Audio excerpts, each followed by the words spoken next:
ខឹងតទៅទៀតទៅការខឹងគឺជាការដាក់ទោសខ្លួនឯងដោយសារតែកំហុសរបស់អ្នកដទៃត្រូវចងចាំថា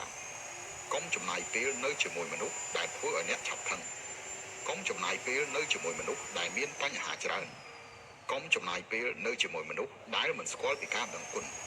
កុំចំណាយពេលនៅជាមួយមនុស្សដែលចូលចិត្តអុកឡុករំខានអ្នកកុំចំណាយពេលនៅជាមួយមនុស្សដែលចូលចិត្តនិយាយកុហកឆាកជីវិតរបស់មនុស្សម្នាក់ខ្លីណាស់ត្រូវនៅជាមួយអ្នកណាដែលអាចធ្វើឲ្យអ្នកសប្បាយចិត្តប្រសិនបើធ្វើឲ្យខ្លួនឯងមានអារម្មណ៍ថាតានតឹងក្នុងជីវិតនោះស្មើនឹងសម្លាប់ខ្លួនឯងបន្តិចម្ដងមិនថាជាសាច់ញាតិឬមិត្តភក្តិទេប្រសិនបើធ្វើឲ្យអ្នកតូចចិត្តត្រូវនៅឲ្យឆ្ងាយពីពួកគេបន្តិច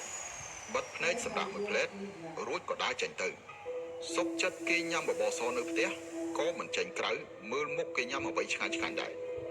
អ្នកមានចំណុចខ្លាំងជារឿងរបស់អ្នកប៉ុន្តែខ្ញុំវិញក៏មិនអត់ដែរពាក់កណ្ដាលជីវិតរបស់មនុស្សយើងត្រូវរស់នៅដោយមិនបៀតបៀនអ្នកដទៃសំខាន់នោះគឺត្រូវធ្វើឲ្យខ្លួនឯងរស់នៅដោយផាសុខភាពនៅជាមួយមនុស្សដែលធ្វើល្អដល់យើង